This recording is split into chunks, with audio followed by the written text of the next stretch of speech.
तो कैसे हैं आप सभी लोग। एक बार फिर से वेलकम है आपका मेरे YouTube channel study with Yogesh में। लास्ट सेशन में हमने टिहरी मतलब उत्तराखंड में स्वतंत्रता संग्राम देख रहे थे। स्वतंत्रता संग्राम में उत्तराखंड की क्या भूमिका थी, यानी ओवरऑल कहने का ये मतलब है 1857 के बाद उत्तराखंड में क्या क्या राजनीतिक घटनाक्रम हुआ, ब्रिटिश के साथ कैसे यहाँ पे लोगों ने मतलब संघर्ष चला, उन सब के बारे में हम पढ़ रहे थे। और ये मान के चलिए मोस्ट ऑफ द पोर्शन यहीं से आपका एग्जाम में पूछा जाने वाला है। ठीक है। एक अन्य चीज़ मैं कहना चाहूँगा, देखिए जब भी मैं जो चीज़ पढ़ाता हूँ, आपको अगर कोई चीज़ समझ में नहीं आती है आप उसको कमेंट करके पूछ सकते हैं। ये नहीं कि अनावश्यक कमेंट करके चीज़ों को मजाक में लें। मैं नाम तो नहीं लूँगा उस व्यक्ति का जिसने कमेंट किया था। उन्होंने ये कहा था कि वेरी फनी कि आपने कैसे कह दिया कि उत्तराखंड में जो 1857 की क्रांति का असफल होने का कारण था उसमें मतलब यहाँ के लोगों को ये भी लगा था कि गोरखा के शासन में बेटर, मतलब वो ये कहना चाह रहे थे कि गोरखाओं का क्या लिंक है इसमें। देखिए वो ये भी कह रहे थे आपने कैसे कैसे ये चीज़ कह दी, आप मुझे रिप्लाई कीजिए, हम वेटिंग कर रहे थे। ठीक, मैंने उनका कमेंट रिमूव कर दिया था। मुझे लगा कि अनावश्यक लोगों का रिप्लाई देना ज़रूरी नहीं है। पहली चीज़ तो आप ये मान के चलिए, देखिए पहली चीज़ मैं बताना चाहूँगा, अजय राउत जी की जो किताब है उसका 438 नंबर का पेज देखिए।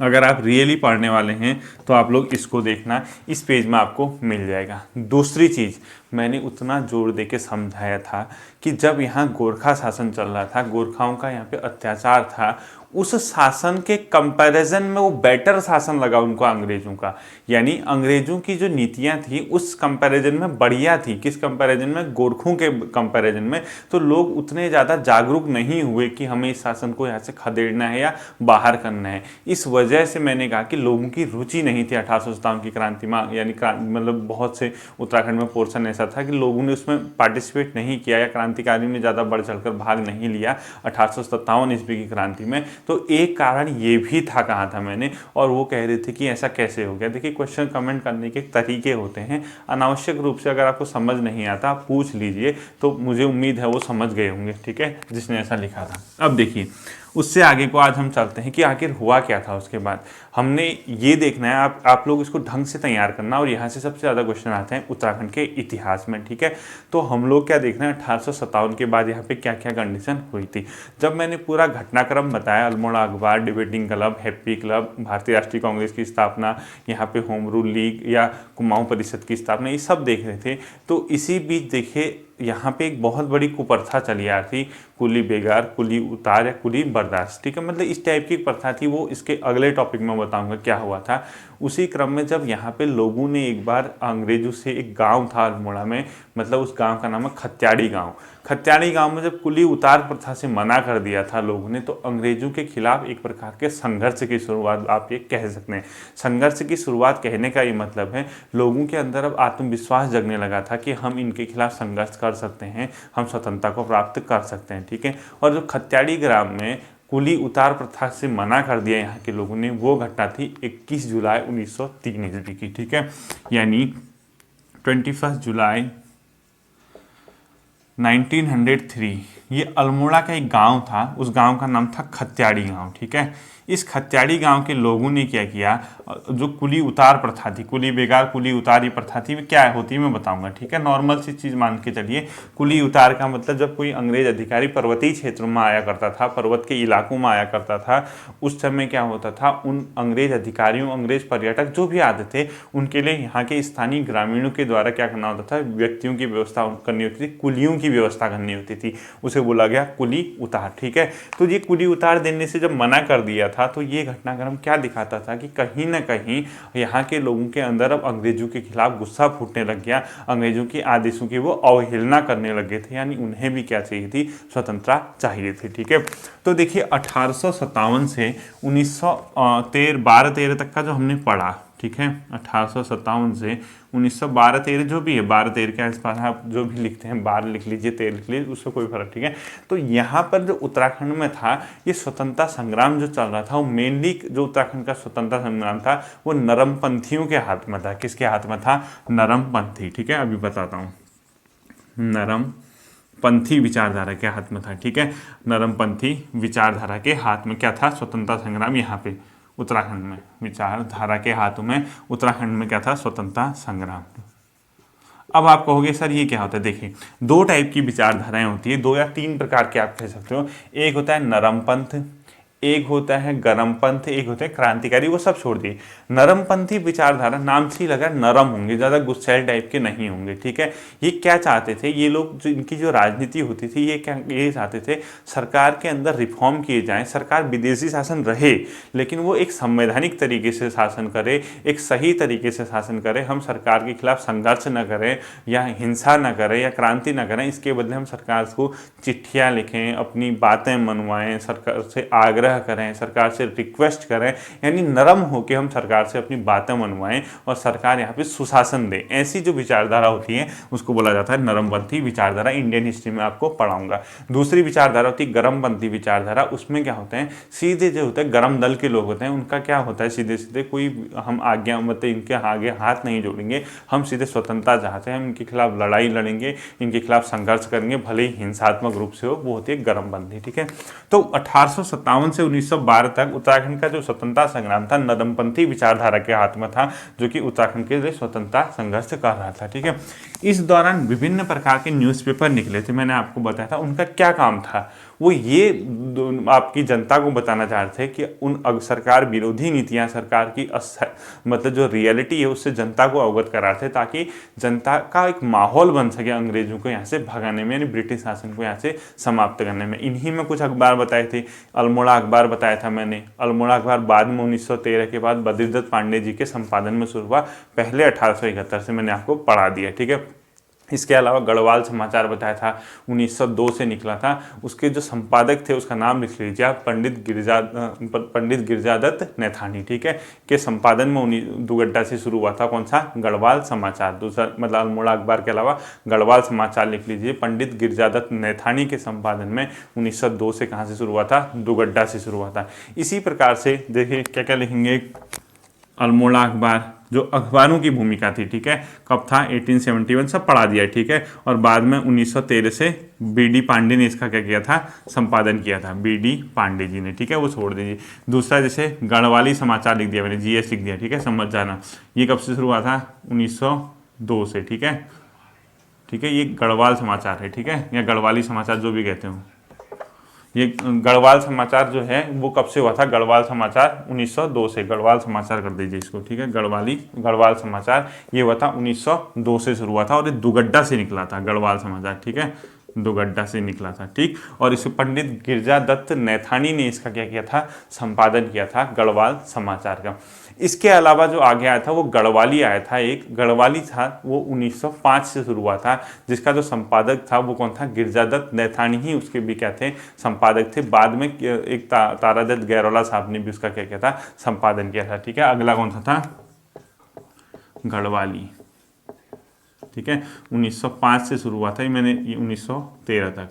और किसने किया था, पंडित गिरजादत्त नैथानी, ठीक है, गिरजादत्त नैथानी लिख लीजिए आप। और ये 1905 से 13 के आसपास तक चला। बाद में इसको तारादत्त गैरोला जी ने भी इसका क्या किया था, संपादन किया था। इसी के अलावा एक न्यूज़पेपर और था, वो था विशाल कीर्ति। माना जाता है कि गढ़वाली भाषा को प्रथम मासिक पत्र था, वो कौन सा था, विशाल कीर्ति, ठीक है, विशाल कीर्ति, ठीक है, विशाल कीर्ति। ये भी एक गढ़वाली भाषा का प्रथम मासिक समाचार पत्र माना जाता है। और इसका जो संपादन हुआ था कब से हुआ था, 1913 से 1917 तक, ठीक है, 1913 से 1917 तक। और इसके अलावा जो आया था एक शक्ति समाचार पत्र आया था, जैसे ये वाला जो सदानंद कुकरेती जी के उसमें होता, लिख लेना इसको, सदानंद कुकरेती जी ने इसका क्या किया था, सदानंद कुकरेती, ठीक है, ने इसका क्या किया था, संपादन किया था, ठीक है। और एक क्या आया था, शक्ति समाचार पत्र। ये विशुद्ध रूप से राष्ट्रवादी समाचार पत्र था, ठीक है, 1918 से बीडी दत्त पांडे जी ने चलाया था इसको, बद्रीदत्त पांडे। विशुद्ध रूप से क्या कह सकते हैं आप इसको, राष्ट्रवादी समाचार पत्र, जो ओपनली सरकार विरोधी मतलब नीतियों को लिखता था, ठीक।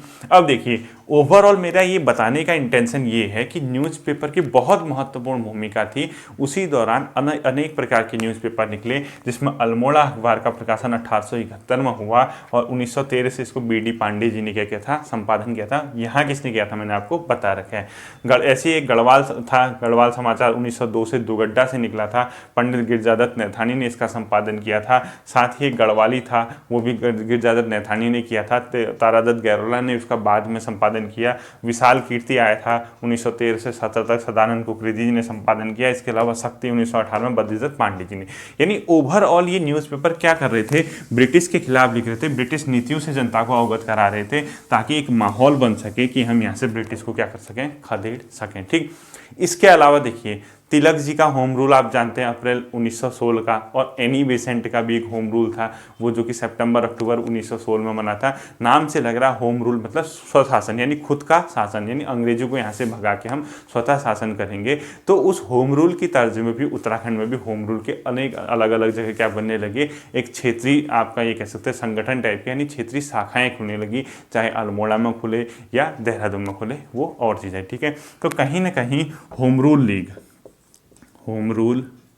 ठीक है। और याद रखना ये उत्तराखंड का जो होम रूल लीग था वो तिलक के होम रूल लीग पे आधारित था। तिलक का होम रूल क्या कहेगा कि हम स्वशासन चाहते हैं, भले ही क्रांति के माध्यम से आए, चाहे संघर्ष के माध्यम से आए, चाहे छीन के आए। जबकि एनी बेसेंट का होम रूल वो थोड़ा ढीला था, यानी वो उतना तीव्र नहीं था। वो सरकार से याचनाएं, सरकार से अर्जी देके, सरकार के सामने हाथ जोड़ के स्वशासन चाहता था। ठीक है, तो उत्तराखंड का जो होम रूल लीग था वो किसके तर्ज पे था, तिलक जी के, यानी बाल गंगाधर तिलक के आपके तर्ज पे था। ठीक है, तो आज के सेशन में हमने मेनली क्या पढ़ना है, कुमाऊं परिषद पढ़ना है, कुमाऊं परिषद का इतिहास पढ़ना है, और उसी के साथ हम लिंक करके यहाँ का स्वतंत्रता संग्राम देखेंगे। ठीक है, तो आप लोग हेडिंग डाल लीजिए कुमाऊं परिषद तथा स्वतंत्रता संग्राम। मेन टॉपिक आज का यहाँ से शुरू होता है। ठीक है,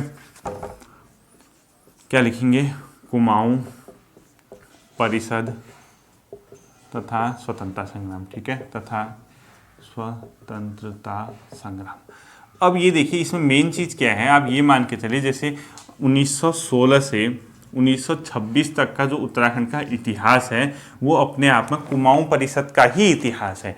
यानी मैं ये कहना चाह रहा हूँ कि 1916 से 26 तक यहाँ पे जितना भी घटनाक्रम होता है उत्तराखंड के अंदर, वो कुमाऊं परिषद का जो अपनी राजनीति है, कुमाऊं परिषद जो कार्य कर रही थी उसी को हम यहाँ पे स्वतंत्रता संग्राम में उत्तराखंड की भूमिका के अंदर इस दौर में देखते हैं। यानी कुमाऊं परिषद के कार्य या कुमाऊं परिषद का घटनाक्रम ही 1916 से 1926 तक मेनली उत्तराखंड में क्या था, स्वतंत्रता संग्राम का एक आंदोलन था। ठीक है, अब देखिए पहली बार क्या हुआ था, अल्मोड़ा अखबार ने 1908 के आसपास अपने एक लेख में ये चीज़ महसूस की कि पर्वतीय इलाकों के लिए एक सामाजिक, आर्थिक और राजनीतिक रूप से एक संगठन होना चाहिए जो पर्वतीय इलाकों की समस्याओं पर काम कर सके। ठीक है, कब, 1908 में, याद रखना। ठीक है, यानी 1908 में 1908 में अल्मोड़ा अखबार, ठीक है, एक लिख दिया मैंने, इसने पहली बार महसूस किया कि पर्वतीय क्षेत्रों में, याद रखना क्या लिख रहा हूँ, 1908 में अल्मोड़ा अखबार ने पहली बार महसूस किया कि पर्वतीय क्षेत्र में एक सामाजिक, आर्थिक और राजनीतिक संगठन होना चाहिए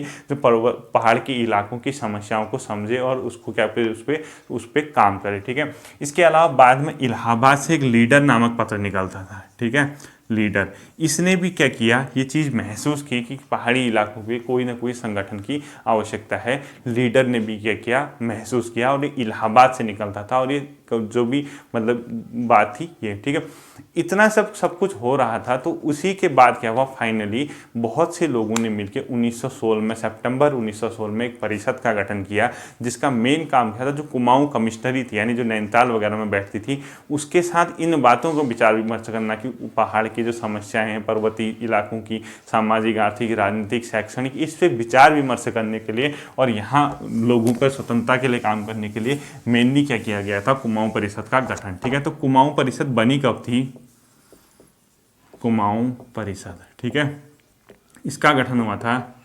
सितंबर 1916 में। ठीक है, अब किसने की कभी नहीं पूछता है। ठीक है, क्योंकि इसमें एक आदमी तो होगा नहीं इसने की, या पर्टिकुलर ये आदमी था। इसके अंदर मैं आपको कुछ नाम बता दूंगा, आप वो लिख लीजिए। देखिए जैसे एक हरगोविंद पंत लिख लीजिए, हरगोविंद पंत। ठीक है, एक लिख लीजिए गोविंद बल्लभ पंत, जीबी पंत।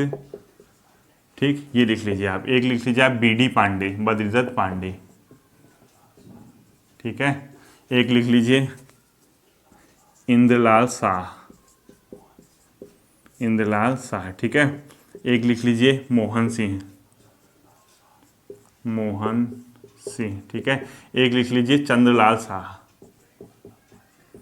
चंद्रलाल शाह। ठीक है, एक लिख लीजिए प्रेम वल्लभ पांडे, ठीक है, प्रेम वल्लभ पांडे, और एक लिख लीजिए मोहन जोशी। इन लोगों के आपको नाम याद रखना है, इन्हीं में से कोई ऑप्शन आएगा कि इनमें से कौन कौन से कुमाऊं परिषद की स्थापना से संबंधित है, और ऐसे का आंसर उपरोक्त सभी होना है, आप याद रखना, ठीक है।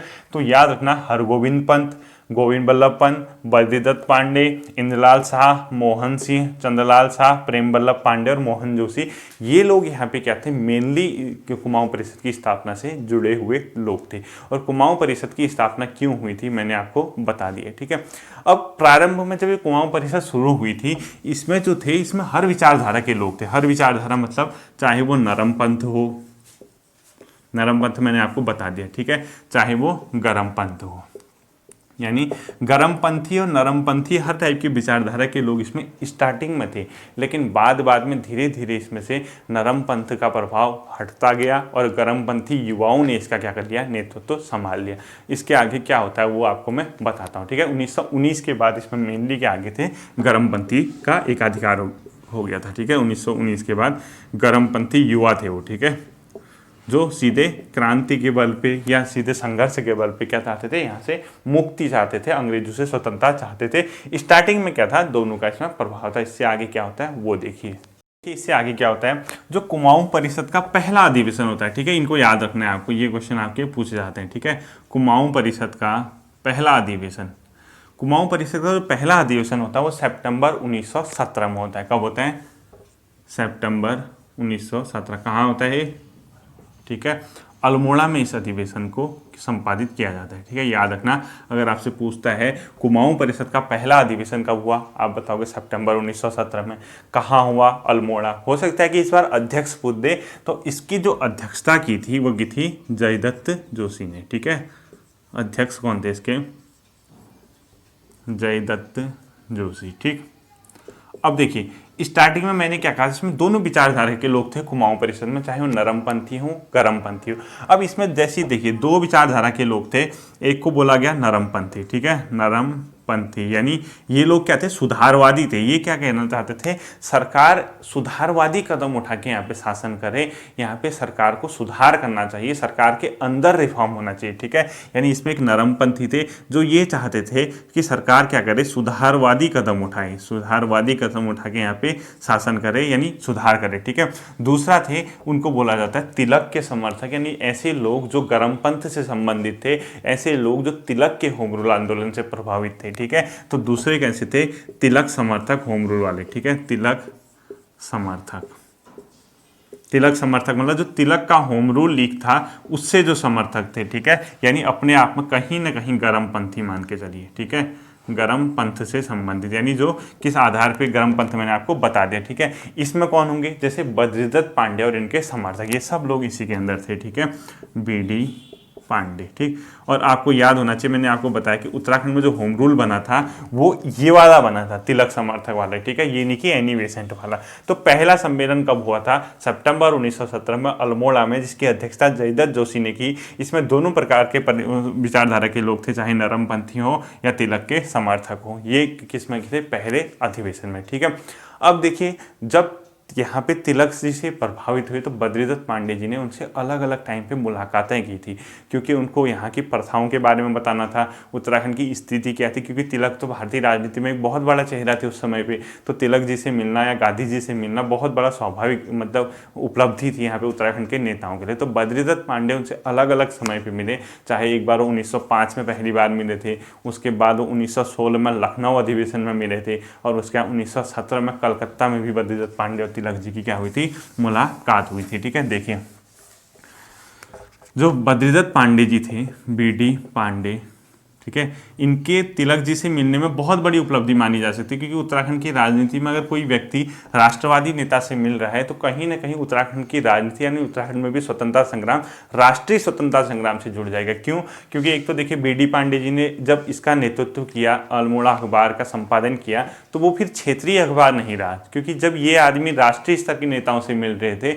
तो कहीं ना कहीं उत्तराखंड की राजनीति भी राष्ट्र की राजनीति से प्रभावित होनी ही थी, ठीक है। तो इनकी मुलाकात पहली बार कब हुई थी, 1905 में। इसके बाद 1916 में हुई थी, लखनऊ में अधिवेशन हुआ था भारतीय राष्ट्रीय कांग्रेस का। वो आपकी जीएस के अंदर भी बहुत इंपॉर्टेंट क्वेश्चन है, उसको आप लोग फैक्ट ढूंढ के मुझे कमेंट करके बताओगे।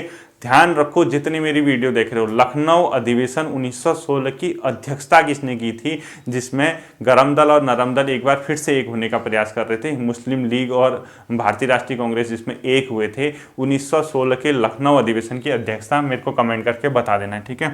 यहाँ भी इनकी मुलाकात हुई थी। उसके बाद 1917 में इनकी मुलाकात हुई थी और यहाँ पे बद्रीदत्त पांडे जी ने तिलक जी को उत्तराखंड में जो कुली प्रथा चल रही थी, चाहे कुली उतार है या कुली मतलब बर्दाही, इन चीज़ों के बारे में भी अवगत कराया था, ठीक है। ये तो मेन चीज़ हो गया। अब देखिए इसके बाद क्या होता है, कुमाऊं परिषद का दूसरा अधिवेशन कब होता है, कुमाऊं परिषद का दूसरा अधिवेशन, ठीक है। अधिवेशन ये होता है दिसंबर 24, ठीक है, 24-25 दिसंबर 1918 को, और ये होता कहाँ है, हल्द्वानी में, ठीक है। इसकी अध्यक्षता करते हैं तारादत्त गहलोला, ठीक है, हल्द्वानी में होता है। और इसके अध्यक्ष जो थे तारादत्त गहलोला, ठीक है। राय बहादुर भी लिखा हुआ, राय बहादुर तारादत्त गहलोला, तो राय बहादुर उपाधि समझ लीजिए, ठीक है। तारादत्त गहलोला ने इसकी क्या की थी, अध्यक्षता की थी, ठीक है। इस अधिवेशन को अगर आपसे पूछता है दूसरा अधिवेशन 1918 कहाँ हुआ था, हल्द्वानी, अध्यक्षता किसने की थी, तारादत्त गहलोला ने। और क्वेश्चन ऐसे भी पूछ सकता है, कुमाऊं परिषद के प्रथम, द्वितीय, तृतीय, चतुर्थ अधिवेशन दे देगा, इधर नाम दे देगा और मिलाने को कहेगा, ठीक है, याद रखना। तो द्वितीय की किसने की थी, तारादत्त गहलोला। इसमें भी क्या किया गया था, 2 वर्ष के अंदर आप कैसे भी यहाँ से कुली उतार प्रथा को समाप्त करें, यानी जो कुली उतार प्रथा थी, कुली उतार यहाँ पे जो कुली उतार की जो प्रथा थी उसको समाप्त करने के लिए प्रस्ताव पारित किया गया था इस अधिवेशन में, वो भी 2 वर्ष के अंदर, ठीक है। अब देखिए आप लोगों को कंफ्यूज ना हो, मैं आपको तीनों चीज बता देता हूँ, ठीक है। एक को इधर लिख लीजिए, नोट भी कर लीजिए, बहुत मतलब जानने वाली चीज है, ठीक है, होना पता होना चाहिए। कुली उतार, कुली बेगार, कुली बर्दायश, ठीक है। ये तीन पॉइंट लिख लीजिए। देखिए कुली उतार, कुली बेगार, कुली बर्दायश, ठीक है। देखिए क्या होता था, जब कोई अंग्रेज अधिकारी पर्वतीय इलाकों में आता था, कौन, अंग्रेज अधिकारी, तो उसके यहाँ पे आने के लिए वहाँ के स्थानीय निवासियों को यानी ग्रामीणों को कुलियों की व्यवस्था करनी होती थी कि उनके लिए कुली ढूंढे, ठीक है। इस प्रथा को बोला गया कुली उतार। यानी जब कोई अंग्रेज अधिकारी पर्वतीय इलाकों में आता था तो उनके लिए स्थानीय ग्रामीणों को कुलियों की व्यवस्था करनी होती थी, जिसे कुली उतार प्रथा कहा गया। और ये सिर्फ अंग्रेज अधिकारी नहीं, भले अंग्रेज पर्यटक हो, अंग्रेज कर्मचारी हो, सब इसका फायदा उठाने लगे थे, ठीक है। दूसरा कुली बेगार, बेगार मतलब एक ऐसा काम जो बिना पैसे के हो, ठीक है। तो उन कुलियों को अंग्रेज अधिकारियों का सामान वगैरह सब ढोना होता था, उनके लिए काम करना होता था, उनके लिए हमेशा उपलब्ध रहना होता था और उसके बदले उन्हें कुछ नहीं मिलता था, यानी एक प्रकार का श्रम अपना दे देते थे वो बिना किसी चीज़ के, ठीक है। उसको बोला गया कुली बेगार, ठीक है। कुली बेगार मतलब अंग्रेज अधिकारियों के लिए जो पर्वतीय इलाकों में आते थे, वो जो यहाँ के कुली काम करते थे वो बेगारी करते थे। बेगारी मतलब बिना पैसे की जो आप श्रम कर रहे हैं, तो उसको बोला गया कुली बेगार। तीसरा कुली बर्दायश, कुली बर्दायश में क्या होता था, जब अंग्रेज अधिकारी इन इलाकों में आते थे, चाहे कर्मचारी हो चाहे पर्यटक हो, कोई भी इसका सब फायदा उठाने लगे थे। उन लोगों को जब यहाँ रुकते थे उनके लिए मुफ्त में राशन की व्यवस्था करनी होती थी, वहाँ के ग्रामीण इलाकों के लोगों को, उसी को बोला गया कुली बर्दायश, ठीक है। ये था मुफ्त राशन, इसका मुफ्त राशन, ठीक है। किसके लिए, आप समझ गए, अंग्रेजों के लिए। ये होता था मुफ्त काम जिसको बेगारी बोला गया, ठीक है। और इसको बोला गया कुली की व्यवस्था, कुली की व्यवस्था। ये 3 टर्म, ठीक है। ये प्रथा को समाप्त करने के लिए, मतलब कुली उतार की प्रथा समाप्त करने के लिए दूसरे अधिवेशन में क्या किया गया था, प्रस्ताव पारित किया गया। इसी के बाद क्या होता है कि आगे दिल्ली में एक अधिवेशन होने वाला होता है भारतीय राष्ट्रीय कांग्रेस का, ठीक है। उस दिल्ली अधिवेशन में जब 1918 के आसपास वो अधिवेशन प्रस्तावित होता है तो उसमें 60 से अधिक कुमाऊं परिषद के सदस्य शामिल होते हैं। तो आप ये मान के चले, जब इतने लोग किसी अधिवेशन में राष्ट्रीय स्तर पर शामिल होने जा रहे हैं तो उत्तराखंड की राजनीति में भी कहीं ना कहीं राष्ट्रीय राजनीति से कनेक्शन हो गया था, यानी उत्तराखंड भी कहीं ना कहीं स्वतंत्रता संग्राम के आंदोलन में कूद चुका था, ठीक है। आप लोगों को ये पता होना चाहिए। उन 60 लोगों में जैसे बीडी पांडे जी से उनने गांधी जी से भी क्या की थी, मुलाकात की थी। और गांधी जी से जब उनकी मुलाकात हुई थी, उन्होंने ये कुली उतार की जो प्रथा थी, कुली बेगार की प्रथा थी, उसके बारे में गांधी जी को भी अवगत कराया था। और कलकत्ता में 1918 में उनकी क्या हुई थी, गांधी जी से मुलाकात हुई थी, ठीक है। याद रखना, बीडी पांडे जी ने 1918 में गांधी जी से कलकत्ता में क्या की थी, मुलाकात मुलाकात की थी। कब की थी? 1918 में। और कुडी उतार यानी कुडी की प्रथा के बारे में उनको अवगत कराया था, उनको आगमन भी मतलब यहाँ आने के लिए रिक्वेस्ट भी की थी। ठीक है, इसके बाद देखिए आगे को क्या होता है।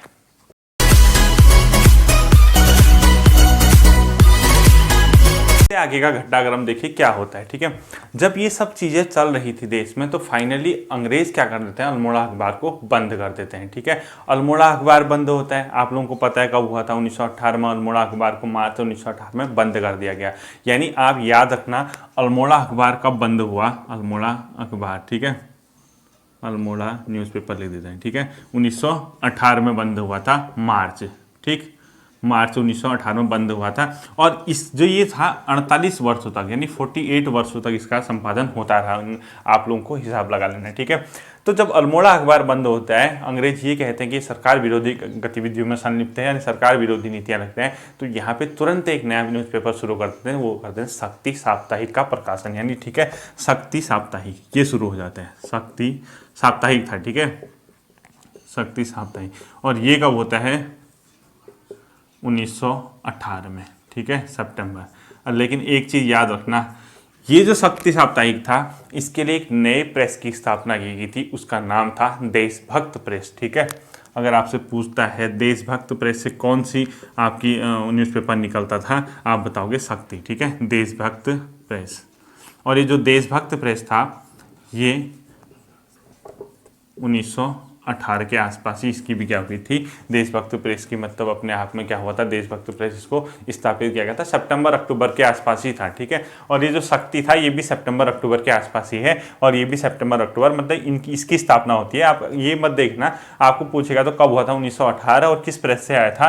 देशभक्त प्रेस। अब देशभक्त प्रेस की स्थापना कब हुई थी ऐसा कभी नहीं पूछता क्वेश्चन। ठीक है, तो 1918 यानी सितंबर अक्टूबर 1918 के आसपास भी देशभक्त प्रेस की क्या हुई थी? स्थापना हुई थी। इसी से शक्ति साप्ताहिक नाम का क्या निकला था? एक विशुद्ध राष्ट्रवादी अखबार यानी पूरा राष्ट्र को समर्पित, जो बार बार अंग्रेजों की नीतियों के खिलाफ जनता को अवगत कराता था। ठीक है, आप ये मान सकते हैं कि विशुद्ध राष्ट्रवादी क्या था? ये अखबार था। ठीक, अब इसका जो संपादन था वो तो आपको पता ही, बी.डी. पांडे जी। जो देशभक्त प्रेस था उसको भी बनाने में किसका रोल था? बद्रीदत्त पांडे जी थे, एक गुरुदास शाह जी थे और एक हरगोविंद पंत थे, एक का नाम मोहन सिंह मेहता। ठीक है, इनका नाम लिख लीजिए। देशभक्त प्रेस से कौन संबंधित थे? बद्रीदत्त पांडे, हरदास गुप्ता, जी.बी. पंत और इसके अलावा मतलब गुरुदास शाह। देखिए क्या क्या है देशभक्त प्रेस से, एक तो बी.डी. पांडे, बी.डी. पांडे, ठीक है, एक लिख लीजिए गुरुदास शाह, गुरुदास शाह, ठीक है, एक लिख लीजिए एच.बी. पंत, हरगोविंद पंत, ठीक है, एक लिख लीजिए मोहन सिंह मेहता। ठीक है, इन लोगों से देशभक्त प्रेस की स्थापना की, वहीं से बद्रीदत्त पांडे के नेतृत्व में शक्ति साप्ताहिक प्रकाशन शुरू हुआ था। ठीक है, जब शक्ति वगैरह निकलने लग गए थे उसके बाद क्या होता है? इन लोगों का अगला फिर से क्या होने लग जाता है? सम्मेलन होने लग जाता है। ठीक है, अब शक्ति ने भी उसी के बारे में लिखा, कुली बेगार प्रथा को समाप्त करने के लिए अनेक बार इसने भी लिखा। ठीक, अब इसी बीच देश में एक घटना हो जाती है जो कि ब्रिटिश क्या कर देते हैं? रॉलेट एक्ट पास कर देती है। ठीक है, रॉलेट एक्ट, रॉलेट एक्ट, अभी इंडियन हिस्ट्री में बताऊंगा। ठीक है, रॉलेट एक्ट पास कर देते 1919 में। अब आधे लोग कहेंगे सर रॉलेट एक्ट तो हमें आता ही है, आप क्यों पढ़ा रहे हो? रॉलेट एक्ट में होता क्या था? जैसे किसी भी व्यक्ति को अगर गवर्नमेंट को थोड़ा भी संदेह हो, बिना पूछे उसको गिरफ्तार कर देती थी। यानी एक प्रकार का तरीका था लोगों की आवाज़ को दबाने का। ठीक है, आपको बिना, आपको अपनी बात नहीं रखोगे, आपके लिए कोई वकील नहीं होगा, आपको सिर्फ संदेह के आधार पर जेल में डाल दिया जाएगा, आपको सजा दे दी जाएगी। ठीक है, ये सब क्यों हो रहा था? देश में राष्ट्रवादी आंदोलन उठ रहा था, देश में क्रांति हो रही थी, देश में स्वतंत्रता के लिए संघर्ष हो रहा था। तो ब्रिटिश को ये लगा जो भी हमारे विरुद्ध कोई काम करेगा हम उसके लिए एक एक्ट पास कर दें, उसका नाम था रॉलेट एक्ट। इसी एक्ट को बिना दलील बिना वकील का कानून भी कहा जाता है। ठीक है, आपको बिना किसी बात की गिरफ्तार किया जा सकता था, सिर्फ संदेह के आधार पे। एक प्रकार का काला कानून था आंदोलन को दबाने के लिए। तो पूरे देश में इस एक्ट का विरोध हुआ, गांधी जी वगैरह, नेहरू जी वगैरह सब इसका विरोध कर रहे थे। उत्तराखंड के अलग अलग इलाकों में भी इस रॉलेट एक्ट का क्या हुआ था? विरोध हुआ था। उन्हीं में एक जगह थी जैसे रामगढ़ शाखा थी कुमाऊं परिषद की, 31 अगस्त 1919 में वहाँ विरोध हुआ, ऐसे ही लिख लीजिए। ठीक है, 31 अगस्त 1919 को रामगढ़ शाखा किसकी? कुमाऊं परिषद की। ठीक है, अलग अलग शाखाएं बनती थी। रामगढ़ शाखा नैनीताल में, ठीक है, रामगढ़ शाखा, रामगढ़ नैनीताल में पड़ता है। ठीक है, नैनीताल, ठीक है। इसने इसका 31 अगस्त 1919 के आसपास इसने रामगढ़ शाखा ने इसका विरोध किया। आगे 7 अक्टूबर 1919 को मझेड़ा नैनीताल में इसका विरोध हुआ, ठीक है, सभाएं हुई 7 अक्टूबर 1900 मझेड़ा, ठीक है, ये भी यहाँ पड़ता था नैनीताल में, ठीक है। इसमें भी इसका क्या हुआ था, विरोध हुआ था। इसके बाद आगे जाके जो आपका अगस्त के आसपास ही है, शायद इससे पहले हुआ था वो 1919 के आसपास, वो काशीपुर के इलाके में भी इसका विरोध हुआ था। उस काशीपुर में गोविंद बल्लभ पंत जी ने इस एक्ट की बातें बताई थी जनता को, वहाँ पे भाषण भी दिया था, ठीक है। कब, 1919 अगस्त, ठीक है। अब ये मत कहना सर ये बाद में आगे पीछे हो जाता, कोई दिक्कत नहीं, ठीक है। ये कहाँ हुआ था, काशीपुर में, ठीक है। ये अगस्त सितंबर के आसपास ही है, ये मंथ छोड़ दीजिए। काशीपुर में भी विरोध हुआ था, ये मान के चलिए, ठीक है। और इसमें जीबी पंत ने इस एक्ट के बारे में जनता को अवगत कराया था, इसकी बुराइयों के बारे में। तो वहाँ पे एक सम्मेलन टाइप का, एक आंदोलन टाइप का हुआ था, ठीक। आगे जाके आप देखेंगे जैसे काशीपुर हुआ था, काशीपुर के अलावा अल्मोड़ा में भी क्या हुआ था, 7 अप्रैल 1919 को इसका विरोध हुआ था, अप्रैल के आसपास, ठीक है। तो देख लीजिए ये अगस्त वगैरह के आसपास है, अगस्त से सितंबर कर लीजिए, अगस्त ही है शायद, ठीक है। अब ये मंथ नहीं, एक अप्रैल 1919 के आसपास कहाँ हुआ था, अल्मोड़ा में, ठीक है। यानी मैं ये बताना चाह रहा हूँ कि रॉलेट एक्ट के विरोध में इन जगहों पे उसी दौरान उत्तराखंड में भी क्या चल रहा था, विरोध। जैसे देश के अलग अलग भागों में विरोध हो रहा था, तो रामगढ़ में, मझेड़ा नैनीताल में, काशीपुर में और अल्मोड़ा में भी इसके क्या हुए थे, विरोध प्रदर्शन इस एक्ट के बारे में हुआ था, ठीक है। इसके अलावा देखिए क्या हुआ था, कुमाऊं परिषद का जो तीसरा अधिवेशन हुआ था वो कब हुआ था, आपका कोटद्वार में हुआ था 21 से 24 अक्टूबर 1919 के बीच, ठीक है। 22 से 24 अक्टूबर 1919 के बीच, ठीक है। अब तीसरा अधिवेशन लिख लीजिए, कुमाऊं परिषद का थर्ड, ठीक है, तीसरा अधिवेशन हुआ था 22 से 24 अक्टूबर 1919 में, ठीक है। और ये कहाँ हुआ था, कोटद्वार में। कोटद्वार कहाँ पड़ता है, पौड़ी में, ठीक है। कोटद्वार में इसका अगला अधिवेशन हुआ था, जिसकी अध्यक्षता किसने की थी, बद्रीदत्त जोशी। ध्यान देना बद्रीदत्त जोशी लिखा है, बद्रीदत्त पांडे नहीं लिखा है, ठीक है। बद्रीदत्त जोशी ने क्या की थी, इसकी अध्यक्षता की थी, जो कि इसका अगला क्या हुआ था, सम्मेलन अधिवेशन हुआ था 22 से 24 अक्टूबर 1919 कोटद्वार में। बद्रीदत्त जोशी जी ने इसकी क्या की थी, अध्यक्षता की थी, ठीक है। इसमें क्या हुआ था, एक तारादत्त गैरोली जी को इन्हें स्वागत अध्यक्ष के रूप में बुलाया था, यानी बाहर से बुलाया था। उनका अध्यक्ष का मतलब वो क्या कहता था, स्वागताध्यक्ष से एक प्रकार का उनका सम्मान किया था, वो सब छोड़ दीजिए, ठीक है। अब देखिए इसमें जो प्रस्ताव पारित हुए थे वही प्रस्ताव यहाँ भी आपको देखने को मिलेंगे, जैसे वनों से संबंधित यानी जंगलात से संबंधित जो कानून थे, इसी के साथ साथ जो कुली प्रथा से संबंधित जो कानून थे, यही प्रस्ताव इसमें भी क्या किए थे, पास किए गए थे कि ये प्रस्ताव मतलब प्रस्ताव पास करें, इन प्रथाओं को यहाँ से समाप्त किया जाए, ठीक है। तो इस दौरान क्या हुआ था, जंगलात संबंधी जो पहला प्रस्ताव पास किया था वो प्रेम वल्लभ पांडे जी ने किया था, ठीक है। किसने किया था, प्रेम वल्लभ पांडे जी ने। प्रेम वल्लभ पांडे जी ने क्या किया था, जंगलात संबंधी पहला क्या किया था, आपका प्रस्ताव पेश किया था। जंगलात के अलावा जो कुली बेगार संबंधी प्रस्ताव पेश किया गया था, इसमें मथुरादत्त नैथानी जी ने किया था, ठीक है। कुली संबंधी प्रस्ताव यानी कुली बेगार यानी कुली प्रथा से संबंधित मथुरा दत्त नैथानी जी ने इसी में क्या किया था, प्रस्ताव भी पेश किया गया था, इस प्रथा को यहाँ से समाप्त किया जाए, करना चाहिए, ठीक है। अब देखिए इस दौरान क्या होता है, अमृतसर में कांग्रेस का अधिवेशन प्रस्तावित होता है, यानी भारतीय राष्ट्रीय कांग्रेस का अमृतसर अधिवेशन प्रस्तावित होता है, जिसमें 100 से अधिक कुमाऊं परिषद के सदस्यों ने भाग लिया। यानी ये दिखा रहा है कि कुमाऊं परिषद के सदस्य धीरे धीरे राष्ट्रीय आंदोलन में जुड़ रहे थे, ठीक है। अमृतसर अधिवेशन के बाद जैसे जब जलियांवाला बाग हत्याकांड आपको पता होगा, अप्रैल 13 अप्रैल 1919 के आसपास जो भी घटनाक्रम हुआ था, उसके विरोध में भी सभाएं आयोजित हुई थी। तो उसी दौरान 26 दिसंबर 1919 को बद्रीदत्त पांडे जी ने उसके विरोध में क्या दिए थे, भाषण दिए थे, ठीक है। तो आप याद रखना इस चीज़ को, जलियांवाला बाग हत्याकांड के विरोध में यानी उसके अगेंस्ट दिसंबर 1919 में बीडी पांडे जी ने भी क्या किया था, भाषण दिए थे, ठीक है, ठीक है। कब, दिसंबर 1919 में बद्रीदत्त पांडे जी ने 26 दिसंबर 1919 के आसपास है, ठीक है। अमृतसर में क्या होना था, सम्मेलन हुआ था, ठीक। अब देखिए ये लोग क्या हो गए थे, जब राष्ट्र के लेवल पे जुड़ गए थे, राष्ट्रीय नेताओं से इनकी पहचान हो गई थी, तो उस टाइम पे बहुत बड़ा चेहरा था मोतीलाल नेहरू जी। मोतीलाल नेहरू जी को इनका निमंत्रण होता कि आप उत्तराखंड आइए, तो मोतीलाल नेहरू जी 1920 में कहाँ आते हैं, अल्मोड़ा आते हैं, और उनकी अध्यक्षता में अल्मोड़ा में क्या हुआ जाता है, सभा का आयोजन किया जाता है, और उस सभा में विदेशी वस्त्रों की होली जलाई जाती है, साथ ही साथ क्या किया जाता है, अंग्रेजों की विरोध किया जाता है। ठीक है, याद रखना मोतीलाल नेहरू, मोतीलाल नेहरू ये कब आए थे उत्तराखंड में, अल्मोड़ा में 1920 में। ठीक है, अल्मोड़ा में इनकी अध्यक्षता में एक सम्मेलन होता है, एक मतलब आप ये मान के चलिए एक प्रकार का गैदरिंग होती है, जिसमें विदेशी वस्त्रों की होली जलाने का प्रस्ताव होता है, अंग्रेजों का विरोध करने का बृहद स्तर पर क्या किया जाता है, प्रस्ताव पेश किया जाता है। ठीक है, अब जब सब चीज़ इतनी घटना हो रही थी तो परिषद ने कुछ सुधारवादी काम भी किए थे। ठीक है, परिषद ने एक बहुत यहाँ पे कुप्रथा चल रही थी, जैसे आप लोगों को पता है, मैंने आपको बताया था नायक जाति की उत्पत्ति किस चंद्र शासक के समय में थी, याद होगा। उस नायक जाति के सुधार के लिए इन्हें एक समिति बनाई, उसका नाम था नायक सुधार समिति। ठीक है, एक कमेटी बनी थी इसके बाद, वो बनी थी नायक सुधार समिति।